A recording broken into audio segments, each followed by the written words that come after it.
My mother died on a Tuesday in the second week of March, in the front room of the house her father built in 1922, and it took the county 3 days to find her, because nobody in Kinnaird had a reason to knock. That's not a complaint about the town. Kinnaird stopped having reasons for most things around the time the bell shaft closed. Population 840 at the last count, and half of that is generous. There's a bar, a Casey's, a church that shares a priest with 2 other churches, and a mining pit full of water, so blue it looks like somebody photoshopped it into the woods. You can stand at the edge of that pit and look 400 feet straight down through green glass to the ledges where men used to eat their lunch. Kids swim in it every summer. Every few years it keeps one. I came up from the cities on the 14th with a duffel bag, a sleeping pad, and 11 months and 6 days sober. That number mattered more to me than the funeral did. I'm not proud of that. But when you've spent a decade of your life underwater, the surface becomes the only thing you can think about. And everything else, mothers, sisters, the smell of a house you grew up in, happens somewhere above you and slightly out of focus. 11 months and 6 days. A bronze chip in my jacket pocket, worn smooth on one face from my thumb. A sponsor named Ray, in Grand Rapids, who answered his phone at 3 in the morning more times than any man should have to. An ex-wife named Shannon, in a house in Blaine that I helped pay for and never got to sleep in again. That was the whole of what I had, driving north on Highway 65, with the pines closing in on both sides like a throat. The house sat where it had always sat, at the end of Voree Road. Last one before the county quits maintaining and the alders take over. White clapboard gone the color of old teeth. Green tar paper roof. A porch my grandfather built too shallow, so the rain always came in and rotted the boards by the door. And every Carhu man for 3 generations had replaced those same 4 boards and never once thought to widen the roof. There was a light on in the kitchen. My mother had been dead 11 days. I sat in the truck with the engine ticking and looked at that yellow square of window and let myself pretend, for maybe 15 seconds, that she was in there putting the pulla in the oven. Then I went in.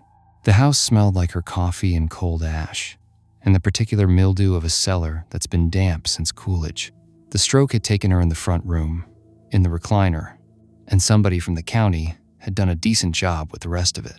Somebody had also washed her dishes and set them in the rack and left the light on over the stove. I want to say I felt something standing there, grief or relief, or the guilt I'd been carrying around like a stone in my boot since the last time I saw her, which was Easter of 2019, and I'd been drunk and I'd said things. What I felt was thirsty, not for water. That's the thing nobody outside the rooms understands. It doesn't come when you're sad. It comes when you're nothing. It fills up the nothing like water, finds a low spot, and it says, in a voice that is exactly your own, well, she's gone, so who's it going to hurt? I stood in my dead mother's kitchen, and I said out loud, to nobody, not today. Then I went out back to look at the tree. You have to understand what the tree looked like, because nobody ever believes me until I show them a picture, and I only have the one. It was a crabapple. Dead since before I was born, my mother said it died the winter my grandfather did, 1968, and she never cut it down. It stood about 18 feet, gray as bone, forked low, and then splitting into maybe 40 branches that clawed up and out in every direction, like something trying to get out of the dirt. And on every branch, jammed down over the ends, were bottles, hundreds of them. I counted 211 that first evening, and I know now I missed some. Brown ones, mostly. Old Crow, Windsor, Phillips vodka, ham stubbies from before the pull tab. Some were green. A few near the top were that thick, cloudy blue you don't see anymore. My grandmother had started it. My mother kept it up. Every bottle my father ever emptied went up on that tree the same day, mouth pushed down over a branch end. And there, they'd stayed for 30 years, through every wind the range could throw at them. When the weather came off the pit, the whole thing sang. Not a whistle. Lower than that, a kind of hollow chord, 200 throats blowing at once, rising and falling. You could hear it in the house with the windows shut. I grew up falling asleep to it, and I never once thought it was strange, the way you never think it's strange that your father is drunk at breakfast. My mother called it her wind chime. She said it in a voice that made you not ask again. Standing under it that first night, 44 years old, with a cell phone flashlight, I saw what I'd never noticed as a kid. The bottles weren't empty, not full, nothing sloshed. But down inside each one, in the bottom curve, there was something. A smear, a residue about the color and consistency of old honey gone dark, maybe a half-inch deep, and it did not move when I turned the bottle. When the flashlight hit it straight on, it did not shine like liquid. It absorbed the light the way a hole absorbs it. I took one down, a Windsor Fifth, the label eaten off to a ghost. It was heavier than glass should be, and the weight was wrong. It didn't slide when I tipped it. It sat in the bottom like a sleeping animal. I remember thinking, mice. Something crawled in and died in there, and time did the rest. I brought it inside and set it on the kitchen table under the light and looked at it for a long while. Then I did the thing that started all of it, and it was the smallest, stupidest thing. I unscrewed the cap. There was no smell. That's what I noticed first. A bottle that had held whiskey for 80 years should have held some of it forever, and this one held nothing at all. It smelled like the inside of a jar, like a place air hadn't been, and then the whole kitchen went cold. Not drafty, cold like a walk-in, all at once. So fast my ears popped and my breath went white in front of me under a working furnace in a heated house. The cellar door, which was latched, thumped once from the other side. Just once. Like somebody rolling over in bed. I screwed the cap back on. The cold went out of the room like water down a drain, and the furnace kicked, and it was just a kitchen again, and my hands were shaking so hard the bottle chattered on the table. I told myself it was the DTs, which was a lie, because you don't get the shakes 11 months out. I told myself it was grief. I told myself a lot of things. I took the bottle back out and pushed it down over the branch it came from, and I did it in the dark without a light because I did not want to see the tree looking at me. Aino Maki lived across the road and down, in a house with a satellite dish the size of a kiddie pool rusting in the side yard. 86 years old, worked the bell for 31 of them, buried his wife Sylvia in 94, and had gone on living out of what looked like pure Finnish stubbornness.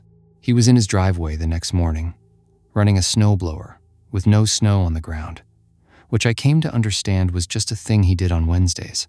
I walked over to be neighborly. He shut the machine off, and we stood there and did the range thing where you talk about the weather for 4 minutes as a kind of airlock before anything real. Then I asked him if he'd help me clear the yard. Told him I was going to take the crabapple down. He looked at me the way you look at a man who's just told you he plans to swim across the pit. No, I don't think so, Wendell. I got the bad hip, and anyway, that's not my yard, is it? Listen to me now. You leave that tree stand. Your grandmother Hilja, she put that tree up. Your ma kept her at it. 50-some years, those two women out there in February with their hands cracking open, and you think that was for pretty? That was a job. That was the job of this house.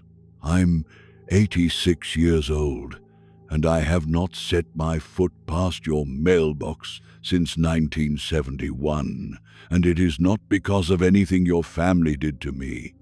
Your ma was good to Sylvia when she was sick, brought soup twice a week, and never once come inside my house neither.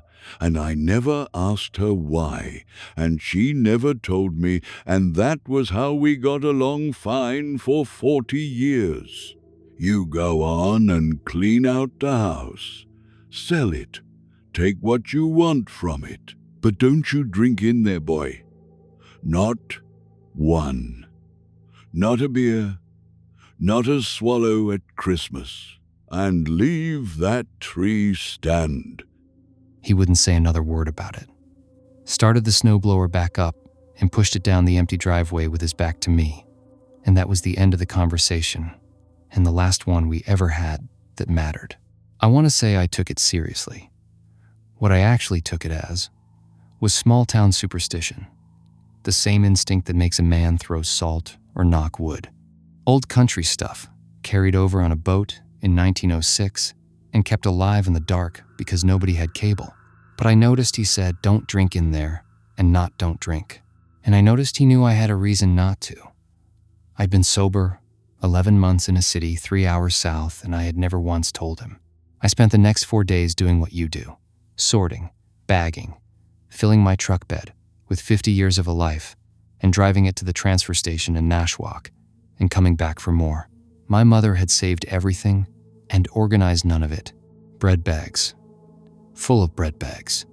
Every card anyone had ever sent her, rubber banded by decade. 9 boxes of my father's clothes, still folded, still smelling faintly of him, 26 years after we put him in the ground at St. Ansgar's, with his liver the size and texture of a football. I found their wedding picture in a drawer, with the batteries and the twine. Toivo and Ailey Karhu, 1974, on the steps of the church. My father is 23 years old in that picture, and he is beautiful. There's no other word.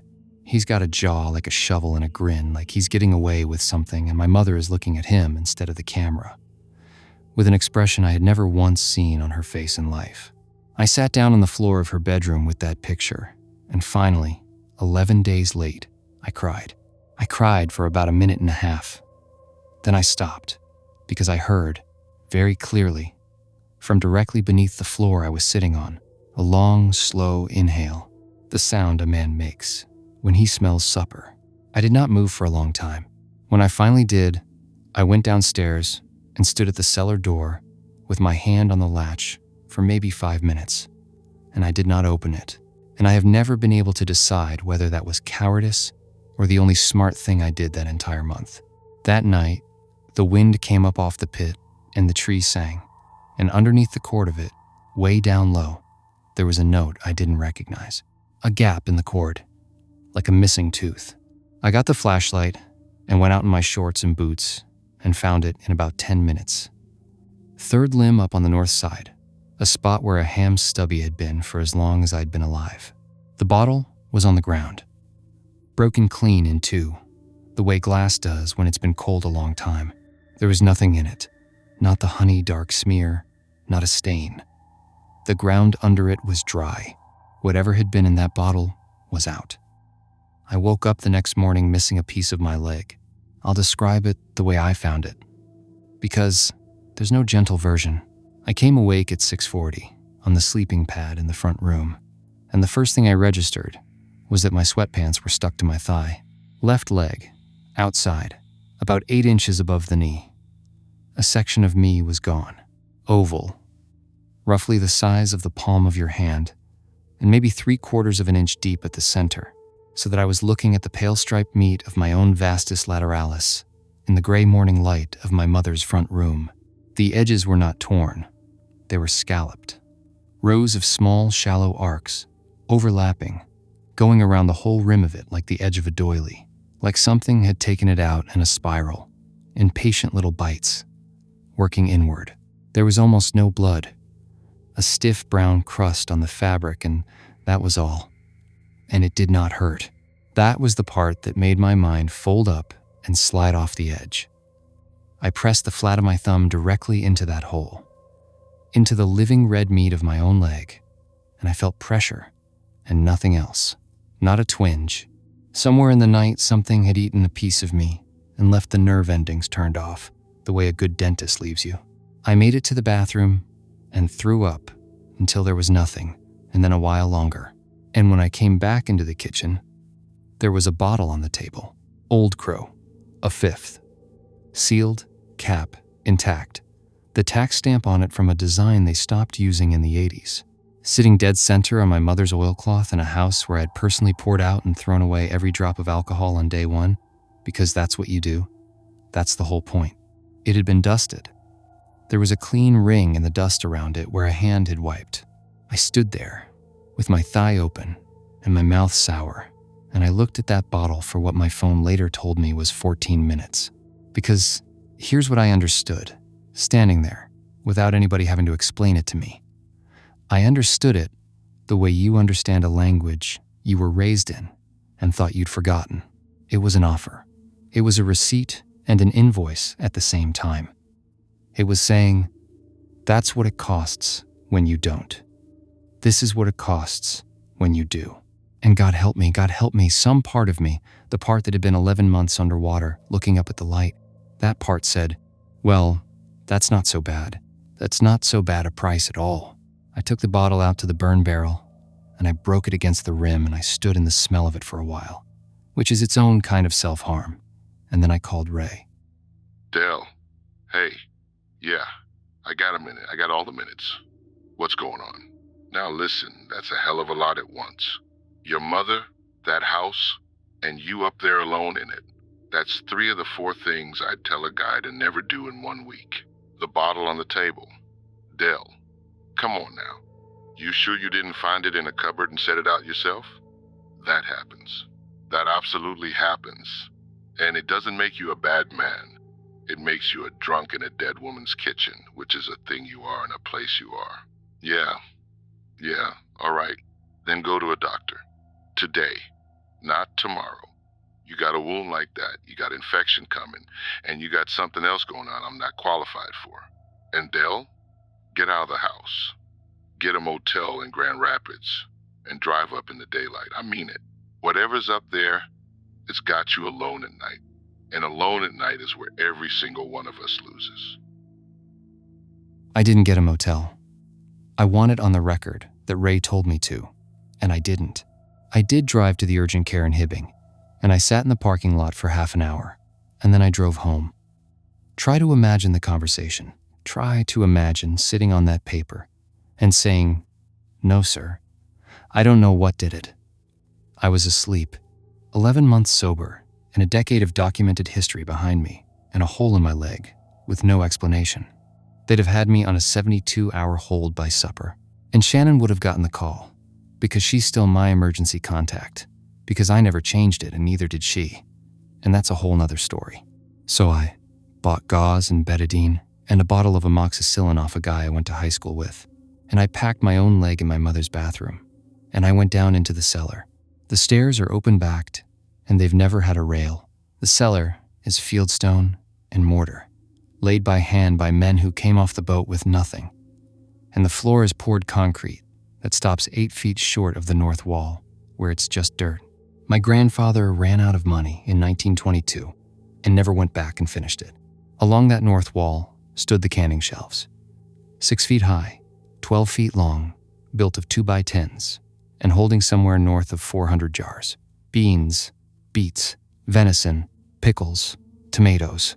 Some of them had dates penciled on the lids. The oldest I found said 1951. Every jar was full. Not one had been opened. 50 years of my mother canning and never eating any of it. Just filling and shelving and filling. And behind the shelves, where the dirt floor met the fieldstone, there was a door. Not a hidden door. Nobody had gone to any trouble. It was a plain plank door about 5 feet tall with an iron thumb latch, and the shelves had simply been built in front of it. And my whole life, I had never known it was there because a wall of jars is a wall. It took me 2 hours to move enough of them to get through, and the entire time, from the other side of that door, there was nothing. No sound, no cold, just a total absence of noise so complete that I kept stopping to make sure I hadn't gone deaf. The room behind it was 8x10, dirt floor, stone walls, a shelf, and an iron bed frame with no mattress, a boarding room. Every house on this road had one in the 20s. You took in single men off the shift, $2 a week, breakfast included, and it was how families like mine got through. On the shelf was a ledger. Black cloth cover, the corners gone soft as cloth. My grandmother's handwriting, which I recognized from the backs of photographs. That spidery immigrant script where the letters lean like they're walking into wind. The first entries were in Finnish, and I can't read Finnish. My mother could. She never taught us, which I always thought was about assimilation and now understand was about something else. But the columns were the columns, and after about 1940 she switched to English. And once you have the shape of it, you can read it backwards into the Finnish just fine. 3 columns. Taken, given, hung. March 1924, border arrives. Sulovara, Kaleva, by way of Eli. $2. April. Sulo does not come up for breakfast. Does not come up at all. Maddie says he never come out of the shaft. Neither. Both true. June. It is still down there. It does not eat food. Then the columns start, and they run for 61 years. Taken was body. 2 fingers, Maddie, left hand. Me to the back. Hilja, 4 inches. The child Iatos, all. That one entry, in 1931, and the next line just says, God forgive us. We did not know the rules yet. I had a great uncle Iatos. There's a stone for him at St. Ansgar's with a lamb on it. My mother never said his name in her life. Given was the other thing. And it took me a long time in that cold little room to work out what given meant. Because the entries didn't look like anything. Madi gave up the union. Madi gave up singing. Hilja gave up going home to Finland. Gave up asking. Toivo gave up the mechanic school. Toivo gave up Sundays. Toivo gave up. That last one had no object on it, and it was dated 1979, the year I turned 2. That's what it eats. Not fear, not blood. Those are just what it takes when the real food runs out. It eats surrender. It eats the moment a person sets a thing down and doesn't pick it back up. And a drunk is a machine that produces that feeling 4 or 5 times a day. Every day. Reliably. For decades. Until he dies. My father wasn't its victim. My father was its farm. And the third column, hung, was the bottles. Every time it fed, my grandmother caught what came out of the drinker's last bottle and capped it and put it up in the tree. 50 years of that, 211 of them. Not decoration, storage. The thing itself, portioned out into glass, and hung 18 feet up in the open air where dirt couldn't reach it, so that what stayed in the cellar was only ever the hungry little remainder. The last entry in the ledger is my mother's handwriting, not my grandmother's, and it's dated 3 weeks before her stroke. Wendell is sober now. 11 months. It knows. Tree is going.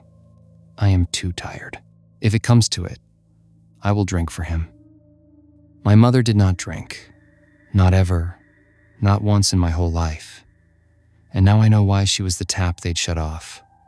The one Karhu in 3 generations who kept her hand closed.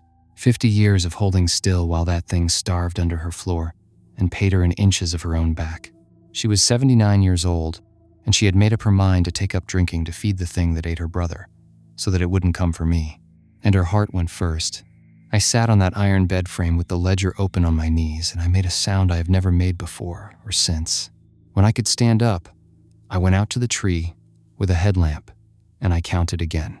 194. 17 gone in 9 days. The ice storm in February had taken the whole southeast limb down, and my mother, at 79, alone, had not been able to get it back up. 17 pieces of it, home. That's when the last week started. It came up the stairs on the 10th night, and it was polite about it. I'd been sleeping in the front room with every light in the house on and the cellar door latched and a kitchen chair under the knob, which is a thing that only works in movies, and I knew it and did it anyway. At around 2 in the morning, the furnace stopped. Then the fridge. Then the sound the electric baseboard makes. And the little digital hum of the microwave clock, until the house had that total silence you only get in a power outage, except the lights were all still on. The chair slid out from under the knob and set itself down on its legs against the wall, gently, without a sound. And the cellar door opened. I need to be accurate here, so I'm going to be careful. Nothing came out. That's the honest truth of it. I sat up on that pad staring at a rectangle of black doorway from about 12 feet away, and nothing came through it. There was no shape, no shadow, no wet thing on the ceiling. What happened was that the room got fuller. The air took on weight, the way a room does when a big man comes in behind you. My ears did the thing they do in a car when one window's cracked at speed, and the smell came, and it wasn't rot. It was the smell of a cellar in July. Wet stone, cold dirt, potatoes, It smelled like my whole childhood, and the thing sat down. I heard it. The floorboard by the piano, the one that had popped under my father's weight for 40 years, popped. Then the recliner, my mother's recliner, the one she died in, creaked back on its springs and took a load, and the footrest came up with that clack it makes. It sat down in her chair like a man, home from shift.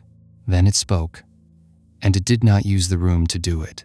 It spoke the way you talk to yourself, in your own head, from behind and slightly above your own eyes, in your own voice, which I promise you is worse than any growl anybody ever put in a movie. Sit down, Wendell. You'll pull your stitches. And there. That's better. Your grandmother never sat. 61 years. And that woman would not sit down in a room with me, and I'll tell you, it wore on her worse than it wore on me. Now, I'm not going to lie to you, because I never have to. That's the pleasant thing about my situation. Everything I want, I get by telling the truth. I've been in this house 102 years. I pay my rent. Ask yourself how a family with no money kept 80 acres through the Depression, kept it through the layoffs in 82, kept it through your father not working a paid day after 1990. Ask why your mother never had a mortgage. That's me. I'm a good boarder. I keep the roof on. But I am hungry, Wendell, and I have been hungry since your father died, and your mother would not feed me, and you have been up in the cities not drinking for 11 months and 19 days, and every single day of that has been a day I did not eat. You are the last of them. There's the sister, but she's a Lindgren now, and she's never slept under this roof, and her boy has never set foot in this county. The blood's here, in this house, in you. So we'll do it the simple way. Drink, that's all. It doesn't have to be much, and it doesn't have to be every day. 2 fingers at night in your father's chair, and I'll take what comes off it, and I will never touch you again, and I will put back what I've taken. Your leg, everything, and you will have this house free and clear, and you will sleep like a baby. And in about 6 years, you won't even remember there was another way to live. Or don't. And I'll go on eating you a bite at a time, because meat is a poor substitute, but I am not proud. Take a night on it. I'm not going anywhere. I never do. The footrest clacked down. The floorboard popped. The furnace came on. I sat there until the windows went gray. Here's what I'd like you to understand about the 4 days that followed, and it's the part I have the hardest time with. It wasn't a fight. There was never a moment where I stood in that kitchen and heroically shoved a bottle away. It was a negotiation, and I was on both sides of it. Day 11, it took my right ear. I woke with the pillow crusted and a scalloped abscess where the top half used to be, and I taped gauze over it and wore a stocking cap and did not look in a mirror for 2 days. Day 12, 3 toes. Left foot, same scallops. I found the boot easier to walk in than the boot should have been. Day 13, it took a piece out of the back of my left hand, big enough that I could see the white cable of tendon slide when I made a fist, and it left the fist working, which was somehow the most obscene thing about it. It wasn't crippling me. It was portioning me. It knew exactly how much of a man you can eat and still have him able to lift a glass. And every morning, on the oilcloth, in a clean ring wiped through the dust, 1 bottle, different, every time. Old Crow, Windsor, a ham stubby with condensation on it in an unheated kitchen in March. I stopped pouring them out around day 12. I started just setting them in the sink. That's how it goes. Nobody falls off. You take one small step off the path to be practical about it, and then it's just a matter of how long you can stand there in the weeds. I called Ray twice and lied to him both times. I called Marta once, and I didn't lie, and that was the mistake that cost everything. Del, you sound like absolute hell. No, don't do the thing. Don't do the voice where everything's fine. I survived 19 years of Dad doing that voice, and I can hear it through the phone like a fire alarm. Are you drinking? Then what? What? Because you're calling me at 11 at night from Mom's house, which you haven't set foot in since you screamed at her over a ham, and you're talking about a tree. Okay, I'm sorry. I'm sorry. Listen to me. I'm coming up. Saturday. Kev can take Ozzy to hockey. No, I don't care. I'm coming up. Because you're my brother, Dell, and I have exactly one of those, and I already did the funeral where I stood there by myself, and I am not doing another one. So put clean sheets on something, and I'll be there by noon. I begged her not to come. I did. I called her back twice. I told her the house had mold, told her there was no heat, told her I was leaving for the cities, Friday. She heard it all in that flat, unimpressed way she's had since she was 6, and told me she'd see me at noon. My sister is 41 years old. She got out of Kinnaird at 18 and never came back for more than a weekend. And she did it by being harder than the rest of us. She's an insurance adjuster in Duluth. She has a husband named Kevin who is kind and boring in the way that is actually a miracle if you grew up how we grew up. She has a 9-year-old named Aussie who has my father's exact jaw. She has never once had a drink where she didn't stop after it. I went down into the cellar that Friday night and I stood in the doorway of that little room and I said out loud, "She's not blood in this house. She's a Lindgren. You said it yourself. Don't you touch her." And it answered me, and this is what it said. She's a Karhu, Wendell. She was born upstairs in the north bedroom on a Sunday in February, and I heard her first breath through the floor. I've been very patient with you. I've eaten off of you like a man eating a bag of chips for supper, and I have been courteous, and you have set 11 bottles in the sink. Here's where we are. Saturday noon, your sister comes up that road, and there is a house here with a warm kitchen and a brother in it who's finally quit being so grim about everything, sitting in the good chair with a drink in his hand, saying, "Sit down, Marta, have one with me," and she'll say no, because she's careful, and that's fine. She only has to be in the room. I'll take my supper off you, and she'll drive home Sunday thinking her brother's a sad case, and she will be alive, and her boy will be alive. Or she comes up that road to a brother with no ear and a hole in his hand and nothing in the fridge, and she starts asking the town questions. And she goes down into my cellar with her phone light out in front of her like they all do. And then I'll have 2 of you. I'm not threatening you, Wendell.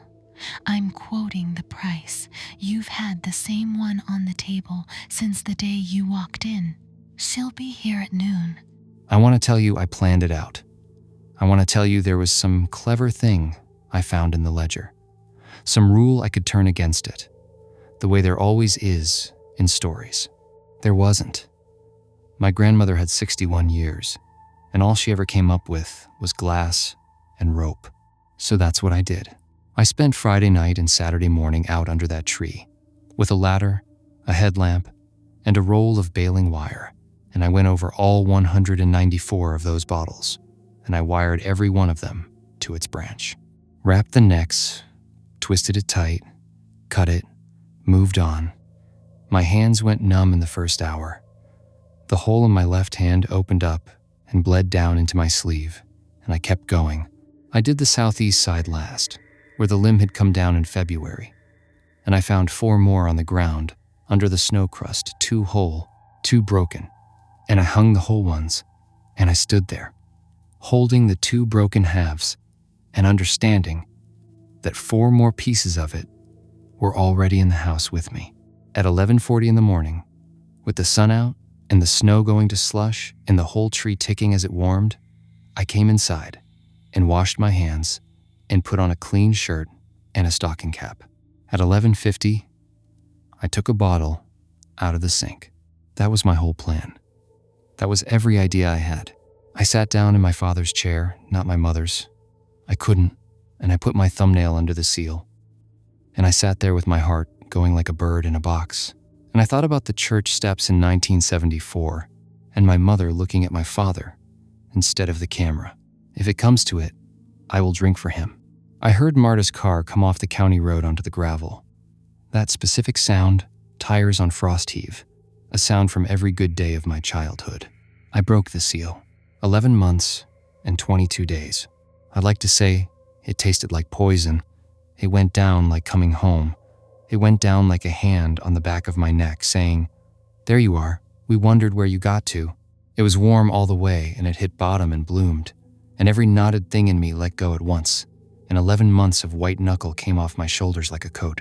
And the room got full, and I heard the floorboard by the piano pop, and something knelt down beside my father's chair and began, very gently, to feed. I had time for one clear thought before it took me under. Oh, Dad. Is this what it was? Was it this easy the whole time? She found me at 10 past noon in the chair, with the fifth on the arm, and 2 fingers gone out of it. I don't remember most of the next hour. I remember it in flashes, the way you do the door, the light behind her purse still on her shoulder, her face going through about 4 things in 2 seconds and landing on the last one, the one I'd been dreading since I was 19 years old. Not anger. Anger would have been a mercy. Recognition. She'd seen this exact tableau 1,000 times before she turned 18. Same chair, same house, same light, through the same window, different Carhu in it. I remember she took the bottle off the arm and looked at it and set it on the floor. I remember her hand on my forehead, checking me for fever like our mother used to. I remember her seeing the stocking cap slipped back off the ruin of my ear, and I remember her saying my name in a voice that came apart in the middle of it. And I remember, through all of it, warm and full and floating in the bottom of that chair, being aware of the room, the weight of it. The weight had gone quiet and satisfied under the floor, fed for the first time in 26 years. She wanted to take me to the hospital in Hibbing. She had her keys in her hand, and I knew with total clarity, the drunkest I'd been in a year, and the clearest I have ever been in my life, that if she got me out of that house, it would be waiting, and it would send me back, and she would come with me. And that little kid in Duluth, with my father's jaw, would grow up in a house where his mother sat down in the good chair every night at 8 o'clock and gave something up. So I made her leave. I'm not going to write down what I said to her. It's mine, and I'm keeping it. I'll only tell you that I have known my sister for 41 years, and I know exactly where every seam in her is, and I went at them, one after another, until she was standing in the doorway crying, with her keys shaking in her fist. And she said the last thing. You know what the worst part is?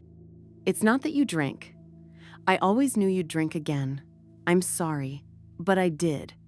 I knew it the way you know it's going to snow. The worst part is, I drove 3 hours because I thought you were scared. You called me and you sounded like a little kid, and I thought, God, I actually thought finally, he's scared. That's the first honest thing he's said to me in 20 years, and maybe scared is where it starts. And I'm standing here in her house, and I'm looking at you, and you're not scared at all. You're comfortable. So, okay. I did this with Dad until I was 18, and I said I'd never do it again, and I meant it, and I'm going to keep that one thing. Don't call me. Don't call Kevin. Do not call my son. Goodbye, Dell. I watched from the window as she backed down the gravel. She was crying so hard she went into the ditch with one wheel and had to work it out. And it took her 3 tries, and I stood at that window with a hole in my hand, and my ear gone, and 2 fingers of my father's whiskey in me, and I did not go out to help her. That was the 14th of April. It's the 9th of November now, and I'm still here. I'll tell you how it's gone, because you should know that it does exactly what it says it will. My ear grew back. It took about 5 weeks, and it came in slightly wrong, a little too round at the top, but you'd have to know me to see it. My leg filled in. The toes came back in July, all 3, and I sat on the edge of the tub and watched the last one finish over the course of an afternoon, and it was the single most horrible thing I have ever witnessed, and I ate a sandwich while it happened. I've gained 31 pounds. I sleep 9 hours a night, and I sleep well. The roof got done in June, and I did not hire anybody, and I did not do it. And one morning it was simply done. I go out to the tree every Saturday with the ladder and the wire, and I check every one of them. There's 198 now, because I've added 4, and I'll add more. I've got a system. I have a bottle at 8 o'clock in the evening in my father's chair. One only, never more, because a farmer doesn't work a field to death. Ino Maki passed in August. I went to the funeral and stood in back. I drove down to Duluth once, in September. I sat in my truck outside a hockey rink on Rice Lake Road for about 40 minutes, and I watched a 9-year-old boy, with my father's jaw, come out with his bag over his shoulder, and his mother behind him carrying his stick. And I did not get out of the truck, and I drove home. That's the job. That's the whole job of this house, and it's mine now, and I'm the only one left who can do it.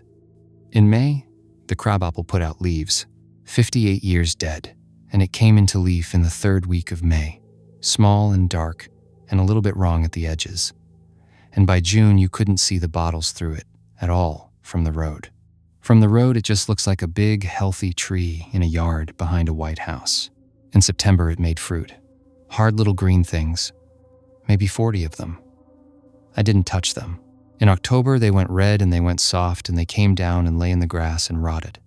And the smell of them coming through the kitchen window on a warm afternoon was the best thing I have ever smelled in my life.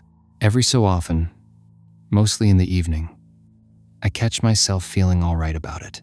That's the part I'd warn you about, if you were the kind of person who could be warned. Not the hole in my leg, not the thing in her chair. The evening in October, when I sat on my own porch, with a drink in my hand and a warm house behind me, and a tree in leaf in front of me. And it occurred to me that I was happy, and that I had been happy for some time. I put my hand in my jacket pocket that night the way I do about 40 times a day, and the chip was still in there, bronze, worn smooth on one face. I've thought about throwing it in the pit. I always put it back.